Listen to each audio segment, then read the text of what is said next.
Today's video is going to be one that I've been preparing for the longest time. I've picked 6 of my favorite tinted moisturizers this summer. If you're looking for something that's going to be super lightweight, that's going to give you a very skin-like finish, easy to apply, don't really require you to use any tools. Look no further, tinted moisturizers is the way to go. So, my name is Diego and let's get started. First, I just want to mention that, a lot of people are so stressed out about their makeup coming off in the middle of the day. The thing is, I feel like I need to emphasize something. It is completely normal if you get oily and if you blot with a piece of tissue like that. It is not a big deal if you see makeup staining the tissue a little bit, especially for somebody who has super oily skin like me. During the summer, personally, I believe that all base makeup needs to be set. However, what I don't accept is if my makeup becomes patchy in the middle of the day. That is where I'm going to draw the line. None of the tinted moisturizers that I'm going to be talking about today is going to have that issue. So the first product that I want to mention would be Glow Skin Beauty. I've come across their products on Sephora before. Their whole branding is clean beauty, skincare, and makeup in one. For example, this one is called the Sea Shield Anti-Pollution Moisture Tint. According to the brand, it is a 4-in-1. It's a moisturizer with SPF 30. It's also a primer and foundation at the same time. This one has gotten vitamin C, squalene. The texture is your typical moisturizer. What I like the most about this is that I can use this confidently on my bad skin days. It's packed with squalene, so it's super moisturizing. This one doesn't clean all my dry patches, which is fantastic. If I'm in a rush, I don't really have to think about it when I apply this. I have the color 3W, but I feel like maybe a shade darker would be nice. That's a mistake on my part, so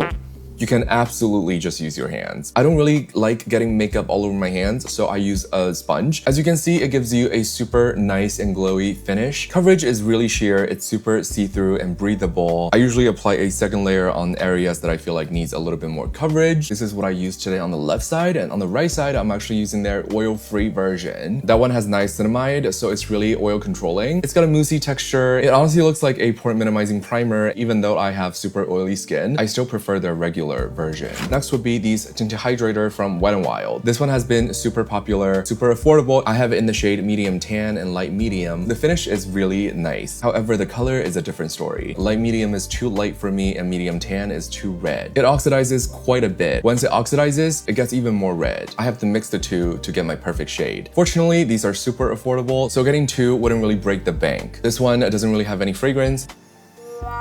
Oh, it smells like makeup. Next would be the tinted moisturizer from Green Lab. This one, need I say more? I've done videos after videos about it. What I love the most is that the color is a perfect match for me. It doesn't really look like I'm wearing anything. Coverage is very buildable. It smells like apple. You can use your hand or a sponge. It's in a really nice glass bottle with a pump. Honestly, I feel like a broken record talking about this product, so I'm gonna move on, but honorable mention. Next would be the NARS Tinted Moisturizer. This one, if you're not in China, I will highly recommend it to you. Reason being that the shades are so limited in China. I don't understand why. It has got a beautiful shade range, but they only imported the lightest 3 shades, which is such a shame. Shame on you. I had to get this from a Russian reseller. This is in the shade L3 Groland. If you're in the States or Canada, definitely go to Sephora and check this one out. This one also has SPF 30 with PA+++. This one looks really nice on me. However, I don't really like the packaging. For the price, give me a pump. This leaks really easily and I wouldn't really travel with this, so that's something that I want to mention. Next would be a CC cream. This one is the Arborian CC Red, correct? When you squeeze it out, it's green. It's color changing, so as you blend it out, it's gonna become a skin color. However,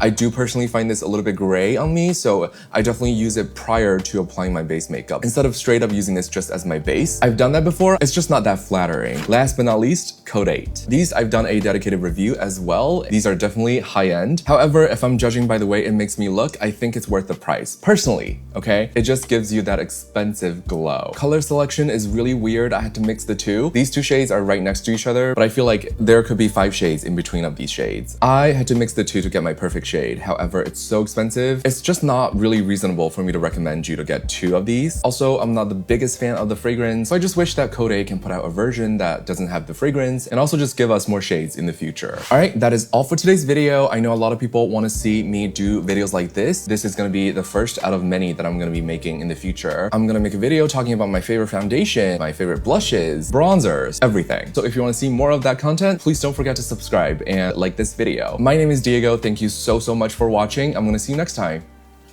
Bye-bye.